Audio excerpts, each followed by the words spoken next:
Cabinet ने भ्रष्टाचार के मामलों को लेकर भ्रष्टाचार निरोधक कानून में अहम बदलाव किए हैं।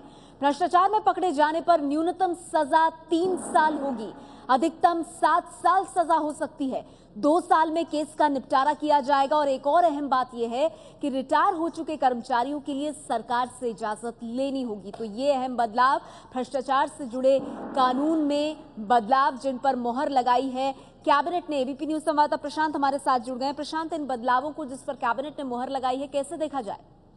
देखिए नेहा, दो बातें हैं इसमें। एक तो जो लोग जो पब्लिक सर्वेंट करप्शन में केसेस में फंसते हैं उनके खिलाफ और सजा का प्रावधान बढ़ाया गया। जैसा आपने कहा, अभी तक जो न्यूनतम सजा वो मात्र 6 महीने की थी, उसे इस संशोधन के बाद 3 साल किया जाएगा और अधिकतम सजा 5 साल से बढ़ाकर 7 साल किया गया है। इसका मतलब जो जघन्य अपराध होते हैं उसकी श्रेणी में भ्रष्टाचार को लाया गया। दूसरा जो सबसे बड़ी जो चीज है वो, जैसा आपने बताया, 2 साल के अंदर केस खत्म करना पड़ेगा। जो सर्वे किए गए थे सरकार की तरफ से उसमें ये पाया गया था कि जो 4 से 5 साल ऐसा लगता केस को निपटारे में लगता है ट्रायल कोर्ट से, उसे कम 2 साल के भीतर एक समय सीमा निर्धारित कर दी जाएगी जिसमें ये किया जाएगा। और एक जो अहम चीज है कि अरुण जेटली वित्त मंत्री ने कुछ दिन पहले एक कार्यक्रम में कहा था कि जो ईमानदार अधिकारी होते हैं वो फैसला लेने में हिचक रहे हैं क्योंकि उन्हें ये डर होता है कि बाद में कहीं उनके खिलाफ केस न हो या कुछ मामला न बन जाए।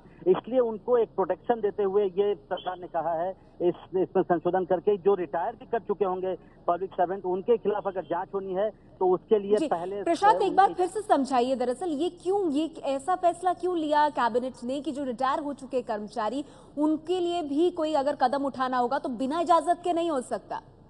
देखिए नेहा, इसके फाइन प्रिंट्स आने बाकी हैं, लेकिन हमारी जो जानकारी है ये जो ज्वाइंट सेक्रेटरी, जो संयुक्त सचिव या उसके ऊपर के अधिकारी होंगे, वो अगर रिटायर भी कर चुके हैं और उन्होंने अपने सर्विस काल में कोई फैसला लिया है, कोई ऐसा फैसला लिया है जिसमें कोई जांच चल रही है, तो उनकी भूमिका की जांच तभी हो पाएगी जब सरकार इस बात की इजाजत दे जांच एजेंसी को कि उनके खिलाफ जांच की जाए। अभी तक जो रिटायर कर चुके होते हैं पब्लिक सर्वेंट, उनके खिलाफ अगर जांच होती है तो किसी सरकार के परमिशन की इजाजत नहीं होती है। लिहाजा सरकार ये कहती आई है कि ईमानदार अधिकारी कम से कम फैसला लेने में हिचके नहीं, वो बहादुरी से अपना फैसला ले।